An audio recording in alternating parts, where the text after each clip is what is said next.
Hi நண்பா, இந்த ஒரு வீடியோவில் எஸ்கே நடிப்பில் வெளியான மதராசி திரைப்படம் 23வது நாளில் எவ்வளோ கலெக்ஷன் இருக்கு அப்படின்றதையும் 23 நாள் முடிவில் இதுவரையும் உலகம் முழுவதும் எவ்வளோ கலெக்ஷன் இருக்கு அப்படின்றதையும் இந்த ஒரு வீடியோவில் நம்ம டீட்டெயில் வந்து பார்க்க போகிறோம். அதுக்கு முன்னாடி மதராசி மற்றும் காந்தி கண்ணாடி இந்த இரண்டு திரைப்படத்தில் உங்களுக்கு பிடித்த திரைப்படம் எது அப்படின்றத மறக்காம கமெண்ட் பண்ணுங்க. ஓகே நண்பா, வாங்க நினைக்கிற வீடியோக்குள்ள பார்க்கலாம்.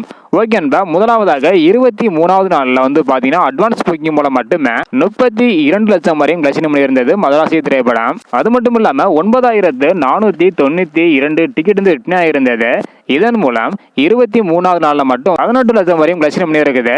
இதன் மூலம் 23 நாள் முடிவில் உலகம் முழுவதும் 105 கோடிக்கு மேல வந்து பாத்தீங்கன்னா மதராசி திரைப்படம் கலெக்ஷன் பண்ணியிருக்குது. அது மட்டும் இல்லாம 24வது நாளான இன்னைக்கு அட்வான்ஸ் புக்கிங் வசூல் தாறுமாறாக உயர்ந்திருக்குது. ஸோ அட்வான்ஸ் புக்கிங் மூலம் இன்னைக்கு எவ்வளவு கலெக்ஷன் இருக்கு அப்படின்றதுக்கான வீடியோ அடுத்து வரும். இதையெல்லாம் நீங்க பார்க்கணும்னு நினைச்சீங்கன்னா மறக்காம நம்ம சேனலை சப்ஸ்கிரைப் பண்ணிக்காங்க. இந்த வீடியோ பாத்தீங்கன்னா மறக்காம எல்லாருக்குமே ஷேர் பண்ணுங்க. ஓகே அன்பா, தேங்க்யூ.